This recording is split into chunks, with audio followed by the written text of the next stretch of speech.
I guess everybody by now would have seen the thumbnail. Yes, it's a comedy from Ilinsky.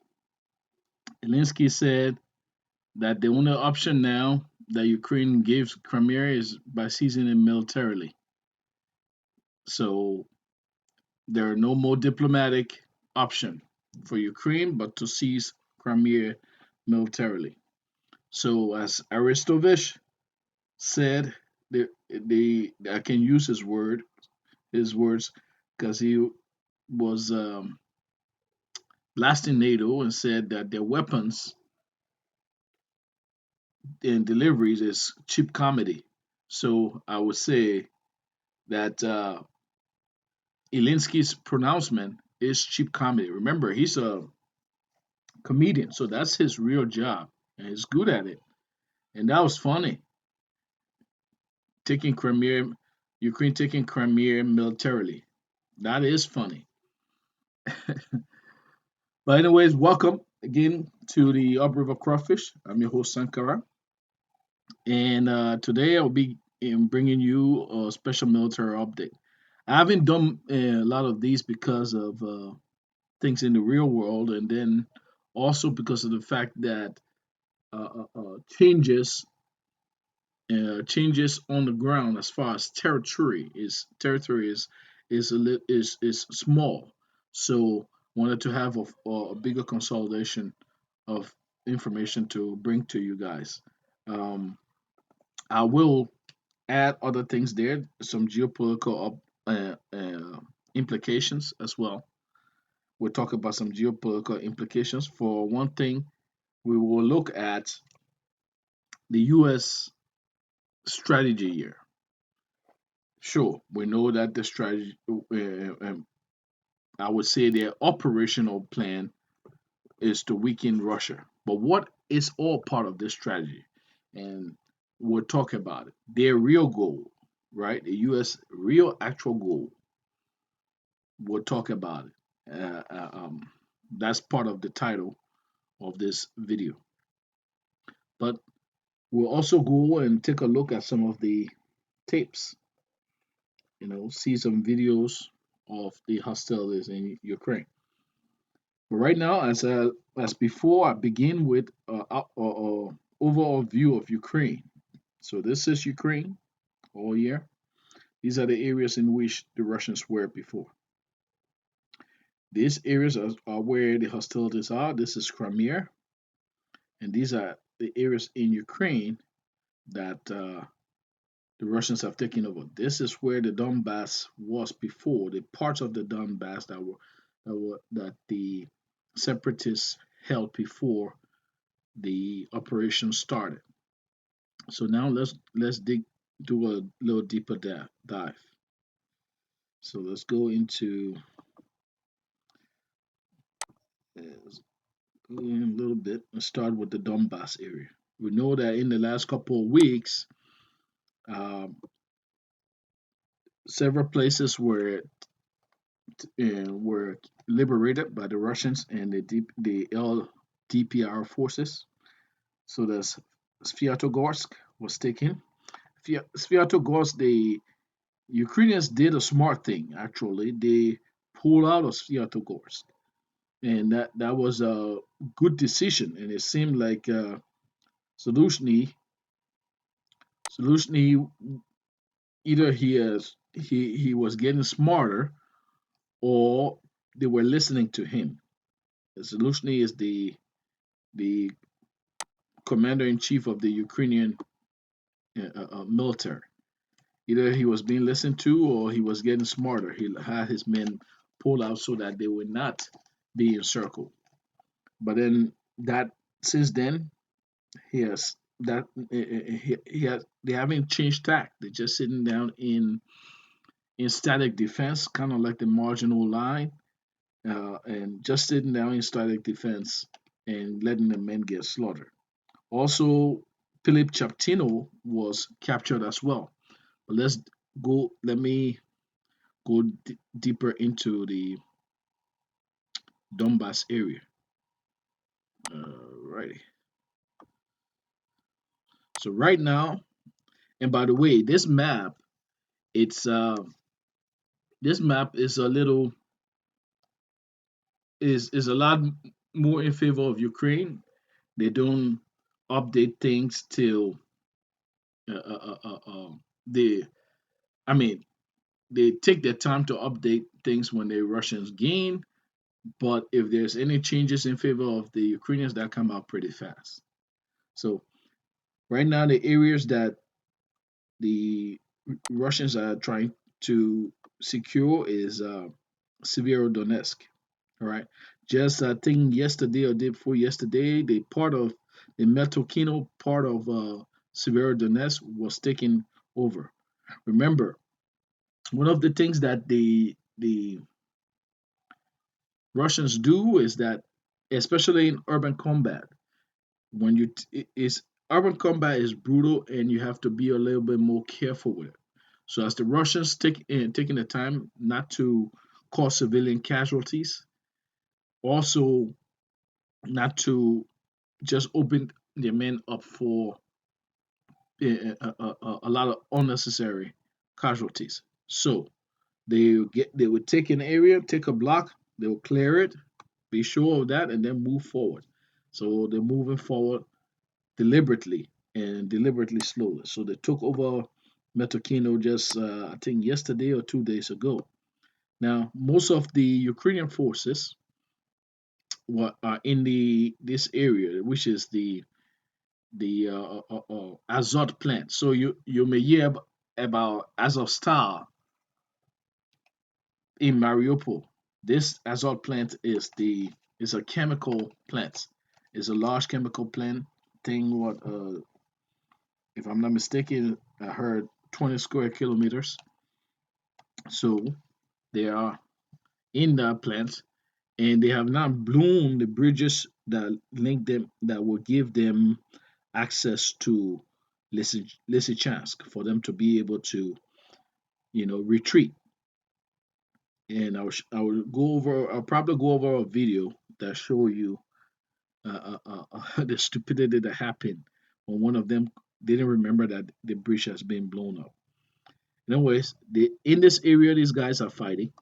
That's where the Russians are fighting, and bit by bit, they're clearing it, and they will clear this whole place. Ukrainians don't have the chance. Another thing is that they retreated to Lysychansk. There are some forces there, and they're going to, from the way how things is looking like they will sit there and let themselves get uh, uh, uh, um, surrounded again. I don't understand the Ukrainian mindset on this thing, but that's what's happening. Now, there were a couple of talk in the mainstream media of different offensives from the Ukrainian side. I call those photo shoots because that's all they are. They're no, they're nothing serious. They are just photo shoots. So, what had happened in Severodonetsk when the Russians came there first and took the half of the city and they were clearing it because they took those part and then they were clearing it. Then for a photo op, the guys who are the Ukrainians had actually ran back into Lysychansk before, but then they were reinforced a little and then sent back, and the areas that had not been captured around the chemical plant, the areas that went there and were preparing to do what they call a counterattack. They were quickly rebuffed, and instead of launching any counterattack, they decided to pull back to the chemical area because it provided them a little bit more protection, especially since that chemical plant, as I know it, it also has some underground facilities there. So that's what's happening now. The other place that they talked about offense was a counteroffensive was in the go back to the Kharkov area. So Kharkov is north here in this area. The Russians have pulled back before. Remember that the Russians are only using this place. They're really here right now. For now, they are using this as a blocking offensive and blocking operation. Not blocking operation, but actually fixing operation. Because in this area, the Ukrainians cannot leave from here to come down to a fight. Because if they leave from here, Kharkov City will be taken over. So the Russians are keeping men here to be able to keep the Ukrainians honest in this area. Now, however, some things that are happening in the Kharkov area points to the Russians' intentions later on, right? The Russians they have pulled back somewhat, and that's when you saw that video of the Ukrainians running with a signpost to go put and say this is the border they have reached to the Russian border around here. And the funny thing is, seven of those guys, four of those guys that ran there got killed, right? And the Russians actually got the sign, uh, uh, uh, uh, but the Russians are now pushing back in this area, so they are now. It may be an indication that the forces in Kharkov are weakened, a little bit more weakened, or maybe a lot more forces. The Russians have put a lot more forces there, but it also is a long-term strategy that I mentioned before. Kharkov is going to be taken as well. Kharkov is another region that will be taken. We know that Kharkov will be taken, and obviously the Donbass and a lot of those other areas they're going to be taken. But that's what that tells me. So we're coming down a little bit. Let's come down a little bit. We're now in the Donbass area. This is the Donbass area. So all along here, they're fighting along here, along this line. And the big prize will be around Slaviansk. Actually, Slaviansk and Kramatorsk. These are bigger cities. These bigger cities, the Russians are looking to come there. I think the Ukrainians are hiding, are getting prepared, preparing their defenses around this area. There are a couple of videos or pictures that show that they have their T-84 BVs in the bushes and waiting. So there's going to be a battle here, but the Russians are going to try to solve the problem in Severodonetsk first. They probably might move over here to take. They trying to push in this direction to take Bakhmut, which was which is also called Artemovsk. Let me go further here.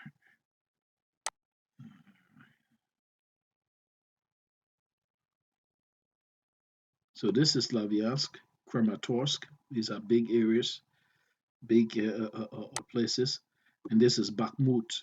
So the Russians are pushing in this general direction as well to take Bakhmut, coming from Popasnaya to take Bakhmut.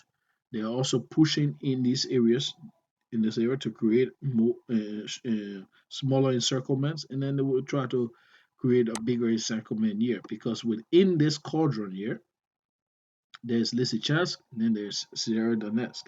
I know the manpower in Severodonetsk has been up to around 2,500 men around there. Know about that number or maybe more are in Lysychansk. So if they secure these areas, if they cut these guys off, there's almost 5,000 or more soldiers that will be trapped in this area. I don't understand the Ukrainians' plan. Couple of things also happening. It seems that the U.S. trying to right and wipe their hands off some of these things, and now they're claiming that they don't understand the Ukrainian strategy of just sitting and letting their men get killed instead of pulling back to better positions. Uh, I think that's bullshit because it's the U.S. that has been bragging that the Ukrainians fight into their standards, their NATO standards that they trained them for the past 8 years.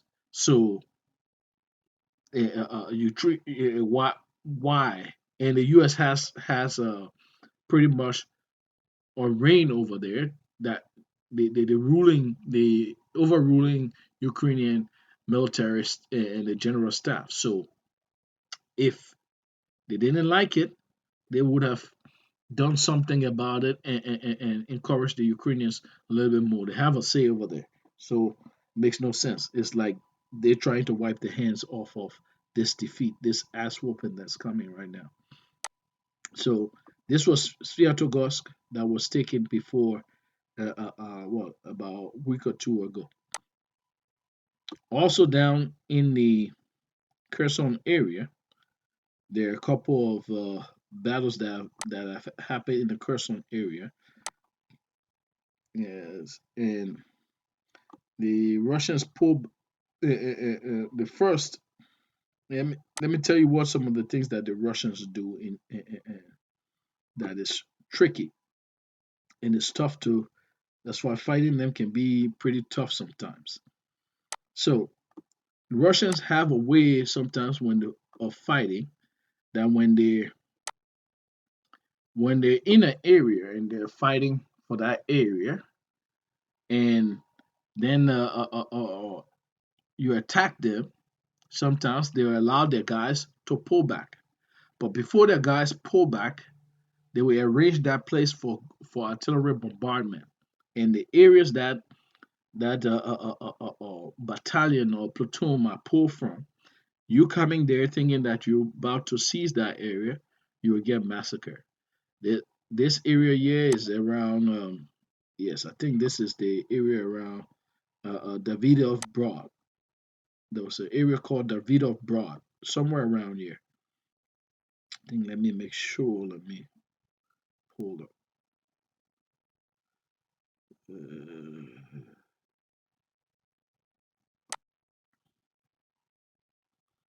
see. Davidov Broad. Anyways, around Davidov Broad, what the Ukrainians did, what the Russians did was pull back, let the Ukrainians attack them there. And once the Ukrainians attacked them, the Russians pulled back. When the Ukrainians sent about a battalion of men came there, and then the Russians just pummeled them and killed them. The Russians claim around 200 men died from the videos that were shown from the drone. It could be it well could be true. There are a lot of tanks that were damaged, a lot of bodies, all on the railway tracks and stuff like that. So that's what happened in with that other photo shoot. Remember, I said photo shoot for me when I say Ukrainian photo shoots rather than Ukrainian counteroffensives. That's what they are. So the Russians have just thoroughly wiping these guys off the face of the map, and the Ukrainians are fighting and just sitting there and allowing it to happen, doing nothing to really. I mean, remember, how did we get to this place, right? The Russian offensive came on multiple axes. These areas here you see in gray were the areas that the Russians have come and secure these areas here. What this did, they were a feint. This was a feint.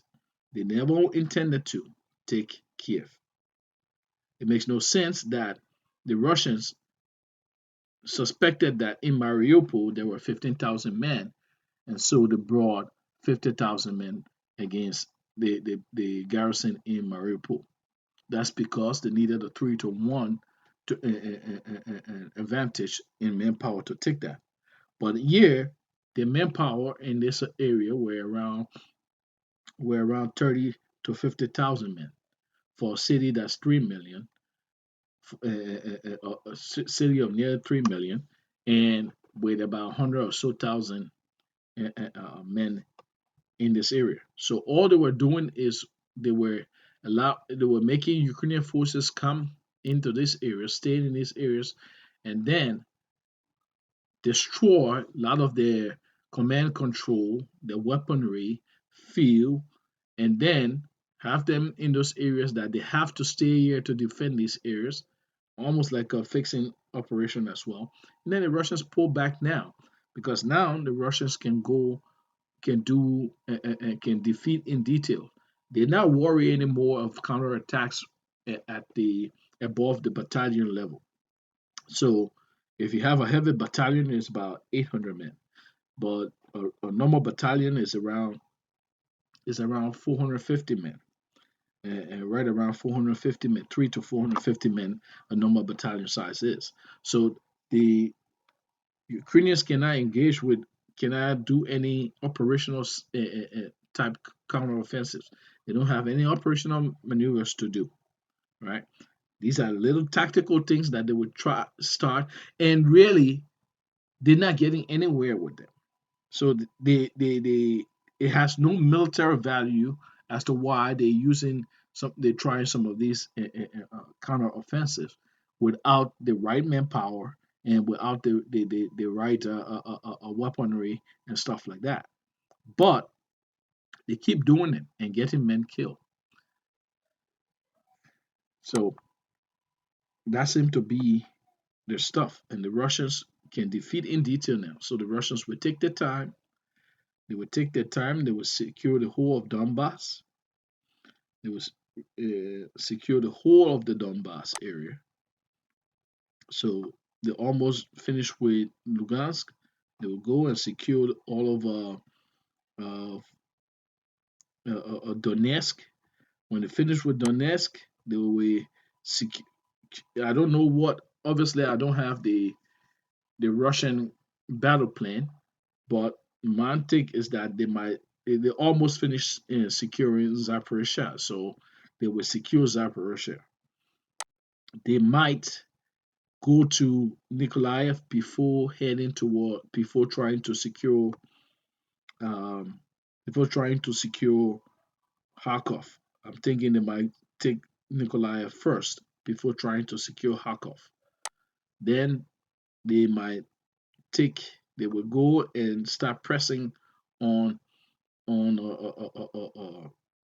Kharkov. I think both Kharkov and Odessa might be they might attack them at the same time. You know, Dnipropetrovsk, they might take that too. Remember, in the Donbass area is where the Ukrainians had 8 years to dig all those fortifications and create those uh, uh, uh, uh, uh, defense defensive layers or deep defense or defense in depth, as other people might call it. They have all these layers to be able to try to defend. But when you do a deep defense, the deep defense itself is to slow down the assault. Remember, is to slow down the assault so that you can come down with and catch the offense lacking, and then you can you can hit the guys with a counter offensive to win. It is not intended to actually stop an offense or serious offense. That's not what it's there for. And those type of static defense defenses have been out of style for a long time now, right? Um, so another thing, some people will say, "Oh, the Ukrainians are fighting skillfully." No, they're not. The Ukrainians are fighting. They have been brave. I will give you that. In fact, of all the weapons that the U.S. gave the Ukrainians, the best weapon that the U.S. have given the Ukrainians has been propaganda. That's their biggest weapon because that steeled their nerves so that they could stand up and fight. And I will give you that. The rest of those weapons, they're useless. They are tactical at best, and they get taken out, right? Some of them don't even work properly, right? So the best that the US did for them was the propaganda value. That helped a lot. I will give them that. Now, people talk about the Ukrainians being fighting skillfully. No, I don't see it. I don't see it. All they did is that for 8 years they prepared defenses. They had time. So one of the things when you go into prepare defenses in the Marines, we call that on the tactical level, you call that use the acronym SAFE, SAFE. So security, the first thing you want to do when you get to an area uh, uh, um, to provide security while you guys building up the defense. So security, the Ukrainians, no one was over there. No one was threatening them at the time. They had all the time they needed to build that. So there was no skills there in the security. Okay, automatic weapons. Another thing you do is that when you look at your place, you put your automatic weapons in the areas where you call principal direction of fire. The big axis in which you know the enemy is going to come from. They're going to have uh, uh, uh, um, they're gonna you're gonna put weapons there, facing automatic weapons there because the most men is likely to come from those areas. So you set up your principal direction of fire with your automatic weapons. Now I'm talking right now on the platoon company level, on the tactical level, but you can magnify that on the brigade level and understand that same thing sort of applies. So we set up automatic weapons. The Americans were helping them. That's not much skills there, right? They okay, let's give them some credit. Okay, they probably set up. No, I'm not going to give them any credit for that either, right? So then let's go to the next one. Fuse of fire. You place your field of fire so that you have interlocking fields of fire. That means if the enemy look at a W, right? It's like where my fire line stops, where my line of fire stops, the other guy line of fire is already there. It's interlocking so that there's nowhere that the enemy can escape. Set up those interlocking fields of fire. Okay, so the Ukrainians did set that up. Okay, let's give them some skills for that. Now, the next thing you do is entrenchment. Ukrainians, when they build in some of those places, they put concrete there to cover their men and hide their defensive entrench their men in there. That's part of the reason why it's taking the Russians time to bombard it first before moving there. All right, let's give them some credit there. But if that's all you did, that's not skillful. The skill comes in your operational maneuver, the way you maneuver to be able to defend those type of those defenses defensive line you set. You can just sit there and wait for the guys to keep coming against you, and you're doing nothing. So there is no skill there. We know when it comes to offensive, the Ukrainians have absolutely no ability to to uh, uh, uh, uh, to launch counteroffensive. They've lost that a long time ago. They lost that 10 days, 4 to 10 days. Remember, how you call it? Mariupol got the ring for Mariupol got that ring closed for Mariupol on day 4. Yes, I'm sure it was around day 4. Certainly by day 10, they had no ability to be able to launch a counteroffensive to break open to Mariupol.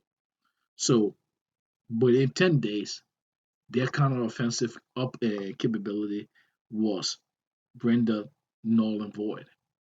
So they can launch operations, they can launch counteroffensives.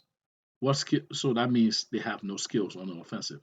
On the on the defensive side, they're just sitting down in their defensive positions and fighting from there, making it a little bit harder uh, uh, uh, uh, uh, uh, just making it a little bit harder for the Russians to just rule and seize the territory, but losing men at around a battalion a day, as they themselves would admit now. There's no skill in that. Even furthermore, and where you can show skill in defense is when you find yourself in positions that um, are not beneficial, advantageous. You pull back to better positions, then launch counter offensives and stuff like that. But they're not even doing that. So where's the skill? This is not Call of Duty, right? This is not Call of Duty.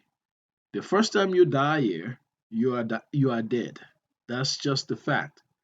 You know, the first time you die, you're dead. So letting your men just sit there, a huge amount of men, either sitting there to be encircled or to get killed, there's no value in that at all, right? There's no value at all in there. All right. Now let's go the to some videos, and then after some videos, then we'll talk about some of the geopolitical implications. All right. Before I get the to some videos, this is uh, Colonel General Mikhail Teplinsky. He was appointed the new commander of Russian airborne forces. Remember the airborne forces, those guys that led the attack on day one into Gostomel Airport. Very skillful. I mean, very impressive operation. Um, so he is now going to be the overhead head of the airborne forces. So he was one of the commanders that actually planned the assault on Krasny Liman. For just a little background, it is stated that Teplinsky was actually in the battle for Grozny in the first Chechen war, and what he did was that he brought he took his men, while under fire. He took his men into an elevated position like a building or so, and then to keep from being from his men from being massacred before help came. They blew the second the floors under them to block the guys from there, and then they took the fight from on their advantageous position. They took the fight to the Chechens, made sure to create sniper fire for them. So he's one of those generals that thinks out of the box. So he's been promoted to colonel general. So colonel general is a lieutenant general in the Western military. Um, yeah, all right. And right here you see two stars is lieutenant general in the Russian army, which would be a major general in the Western army, right? And then one star is major general in the Russian army, whereas it's brigadier general in Western army. Right. So just wanted to touch on that. Here is a video. Here's a video of some of the injuries that some of the foreign fighters faced in several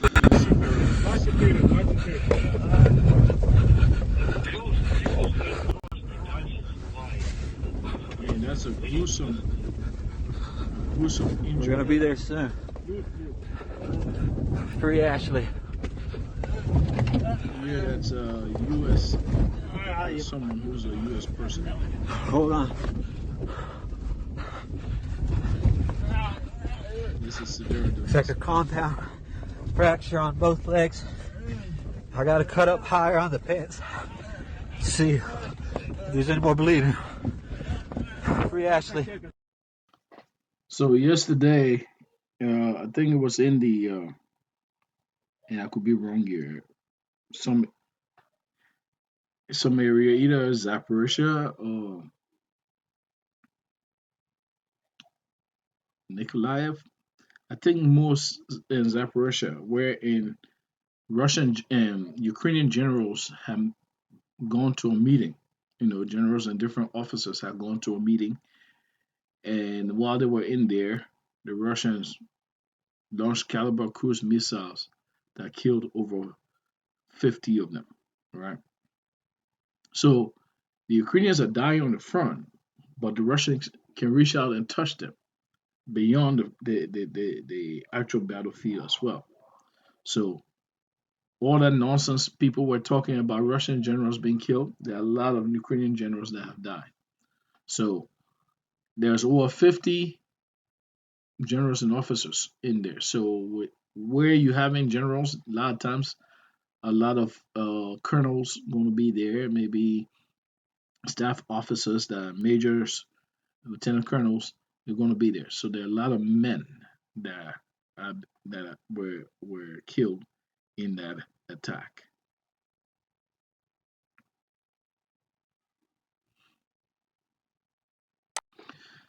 So this is a video of Terminator tanks headed for Severodonetsk. I promise you this is going to be a bad day for those forces at the Azot and chemical plant, especially where in the Russians, when the Russians can very well tell that not much civilian forces are there. I'm sorry, not much civilians are there. Oh, it's going to be a bad day.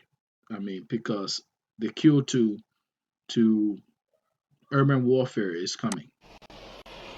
So you see, that's a Terminator tank right there. Terminator. That's another Terminator tank. That's another Terminator.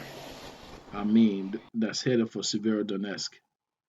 I wouldn't like to be the one uh, uh, uh, uh, facing down those. They are nasty. Of when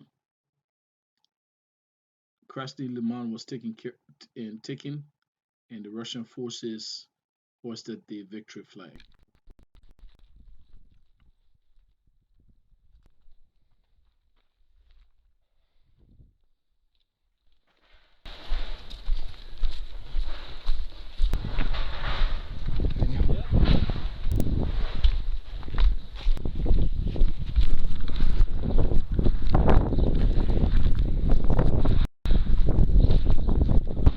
Пошли. Urban combat, very dangerous, three-dimensional battlefield. You have to look up, you have to look down, you have to look left, right, in front of you, behind you. Инженеры проверять. Инженеры, стоп. Инженер, давай пошли по лестнице наверх. Ему с группы сейчас уходить.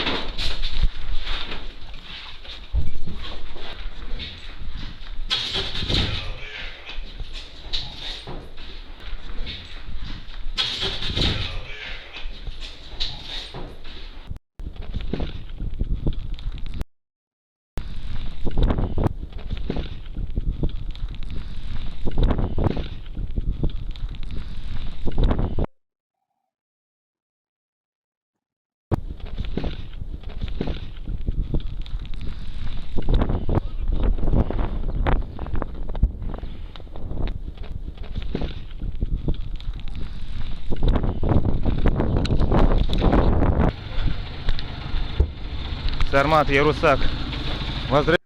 Actually, I think Возвращаюсь к Моздоку. really, if I'm Оттуда not довожу mistaken, детально по обстановке. Ярусак, прием. during Сармат, the Сармат, assault Ярусак, of прием. Krasny Liman, Сармат, прием. T- Сармат, Ярусак. Tbilisi was with Вышел the на объект. forces. So Мероприятия Russian все generals выполнил go onto the планово. battlefield. Потерь нет. They stay in the Активности operations. противника существенно не отмечено. So it's no big deal when you see them get killed. It actually is inspirational to the men because the men know that their generals putting their lives on the line as well. Here's another map view that shows you the situation in Severodonetsk, right? So The Russian forces are coming all year trying to encircle these guys. These guys in the Azot plant. The Azot plant is here, right? The Russian forces are coming here. They're clearing all on this side. They will clear all around here, clear all in these woods, and secure them. There's a there's somewhere here the Seversky Donetsk River runs through somewhere here. So that is another place they can try. And I did see a video they're trying to bring supplies in for them, but it's really useless because they can only bring one boat at a time, and that's probably because the Russians probably are letting them do that, thinking that maybe they will eventually use it to withdraw, but they might not. Their command and their political leadership is leaving them to dead. But so this tells you how far of how much of Severodonetsk has been taken. And again, the Russians are moving slow, little by little, clearing the places. In the general Donbass area, what the Russians will do, I mean, this is a city, so the Russians not doing it in this right now in the city. But generally, what the Russians will do is that those areas they will bombard them mercilessly with artillery. Then it will send men to probe that area. Only then will the tanks come and and reinforce those positions that the guys seized. What that does is all of the anti-tank weapons that the U.S. sent they become useless because you have an infantry screen. What is an infantry screen? Meaning the infantry go ahead, and the men go ahead before the tanks come. So you in you hiding in defense now, you have to pay attention to those men before you will even see the before you will even see the tank. You might not even see the tank. You got to fight the men. So your men can disperse. You having javelins and tanks, which are very much useless in this war so far, ain't gonna do much. Right, so that's infantry screen. Let alone if those tanks come with how you call it the Terminator, then you're screwed. And before those men even go into the positions, assuming you're alive still or you're still in your position, you haven't ran yet, the Russians will just bombard you to death. Right, so that's some of what's happening. Just get a just get an idea of what's happening to Ukrainian forces before the Russians even send in the probing attacks with infantry or the infantry screen before you even come in with the tanks. This is what's happening to Ukrainian forces. These are graphs.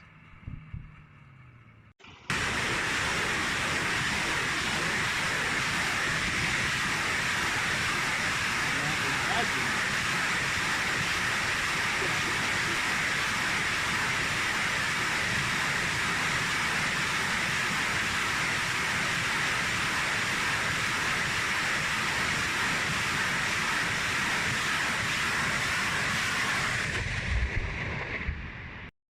Now, at the beginning, you could hear some of it landing. So let's see whether you get to hear that. Let me go back in. You hear that? It's those things landing. So that's what the Ukrainians are facing. The artillery comes, destroy them in their trenches, or demoralize them, and then and knock out all their heavy weapons if they have heavy weapons there. And then the infantry come.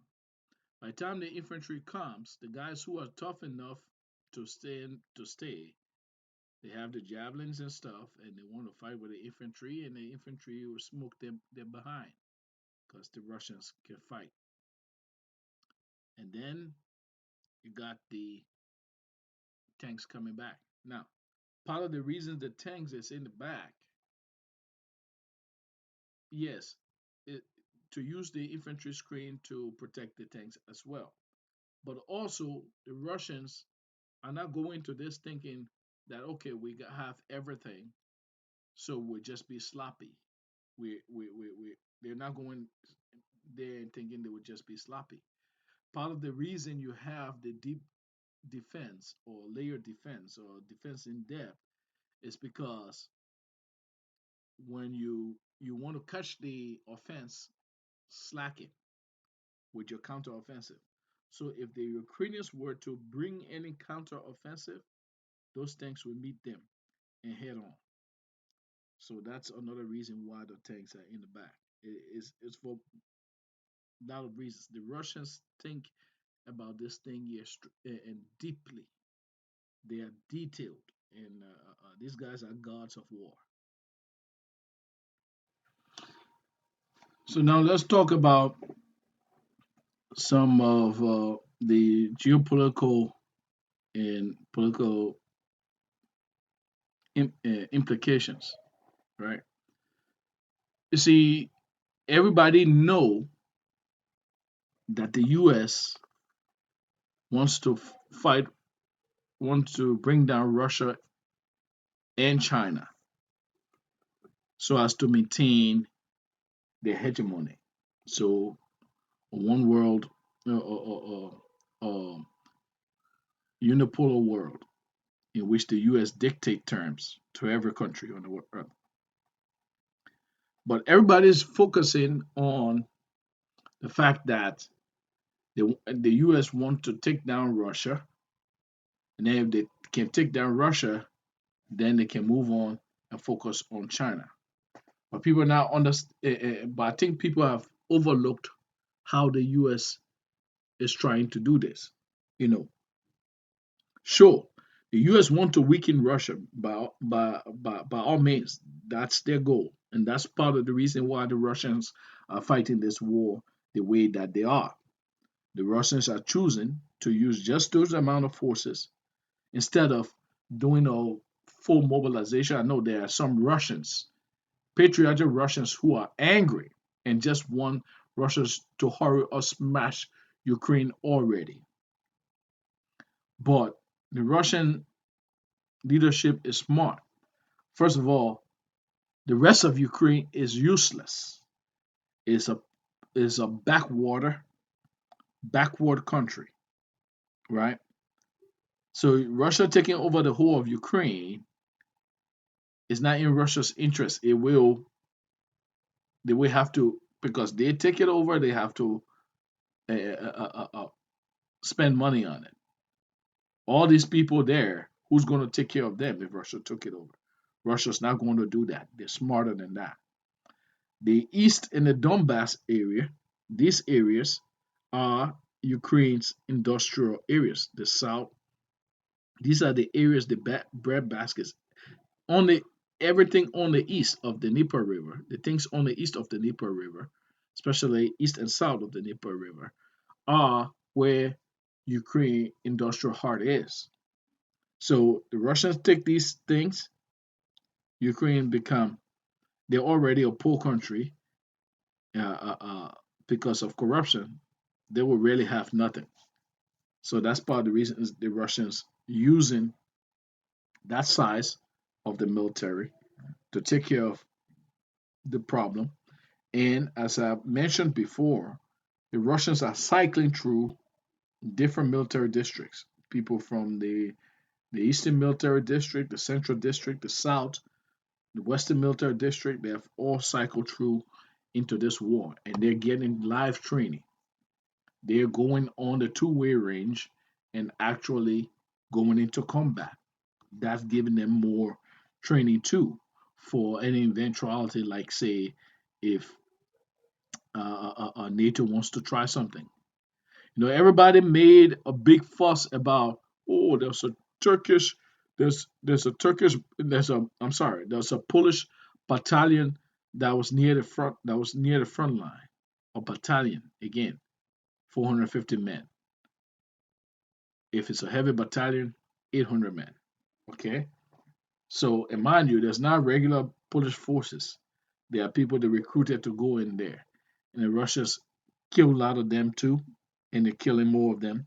They ain't gonna do nothing. Remember, just recently the Polish there's a report where Poland did the simulated uh, uh, uh, uh, uh, they did a simulated warfare against Russia in the Siwoki Gap. There's a small little gap between and Poland and Poland leading to Lithuania, but on one side it has Kaliningrad, which is Russia, and then the other side of that gap it has Belarus.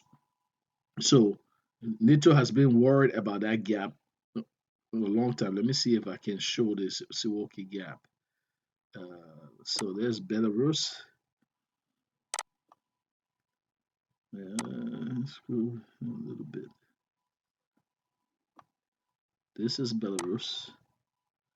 Okay, so this is Kaliningrad, right? This is part of Russia. This is Lithuania. This is Belarus. This here area, NATO has been worried because if Russia can go through here, come through here and close out this gap. That means everybody on here they can deal with them before NATO can try anything else. Before NATO even before NATO can even really establish itself, Russia would deal with these guys here first, and then before focusing on them. So this Milwaukee gap is big, right? So when we talk about the Polish stuff, the Polish battalion, which is nothing.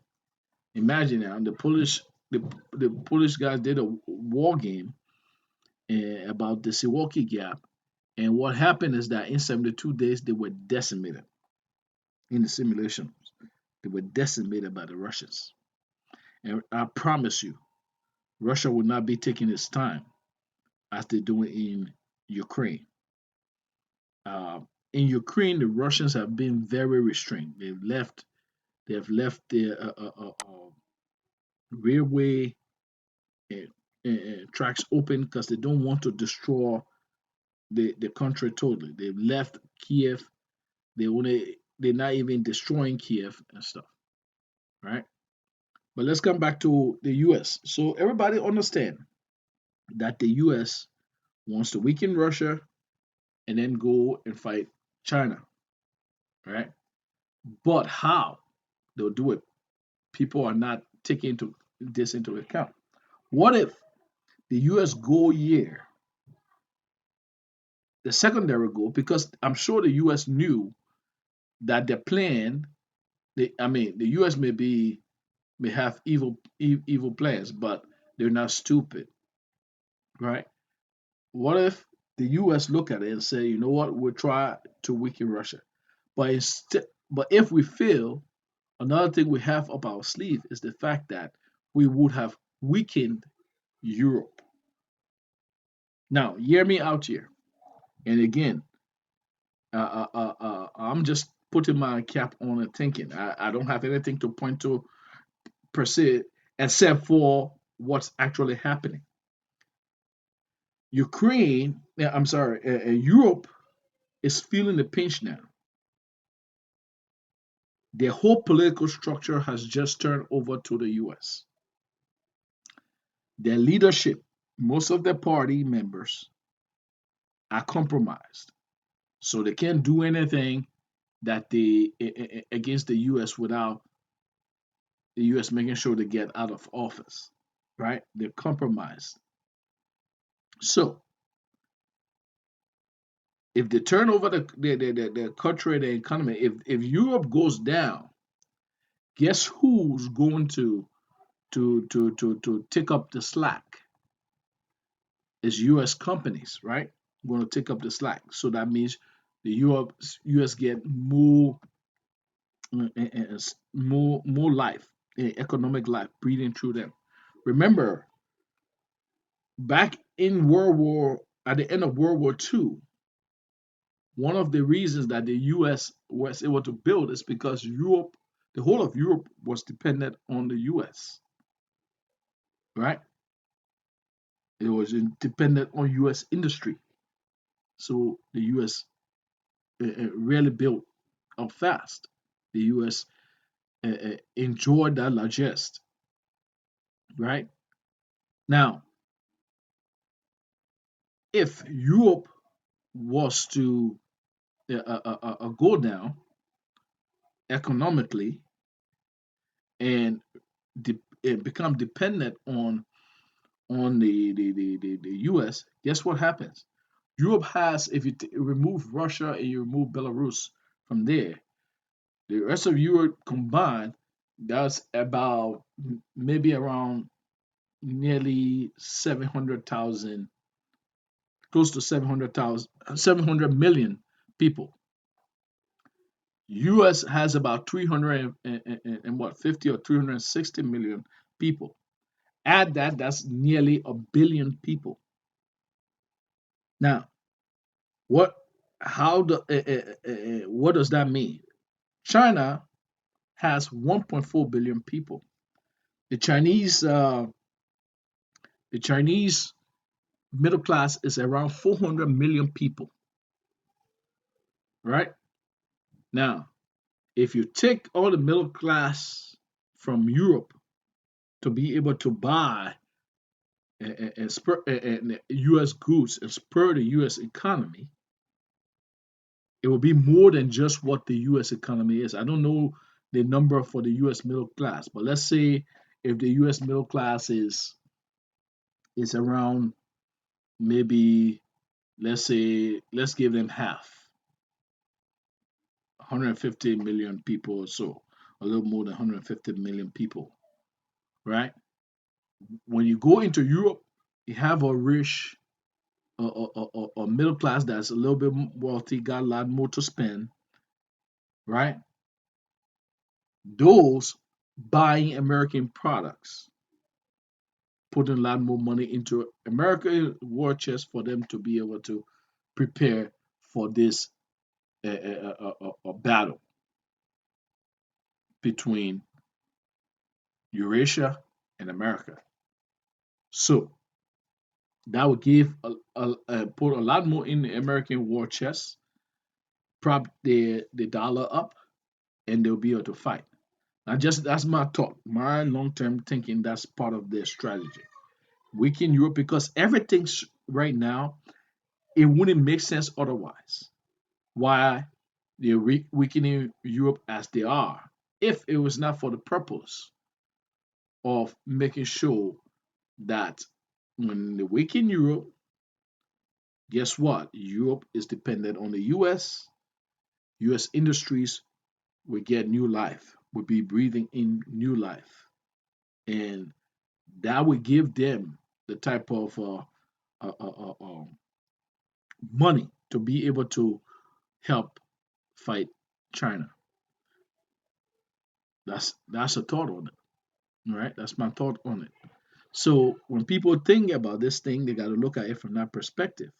Now, with the current crop of European leaders, I see this happening no problem.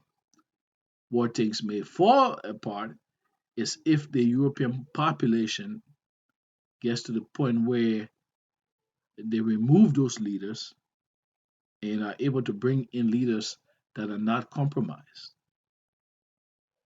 right? Then that's when things will fall apart for the U.S. But I think that was the U.S. plan all along. All along, we've been thinking about this thing and not considering that. I think that is part of the U.S. plan all along.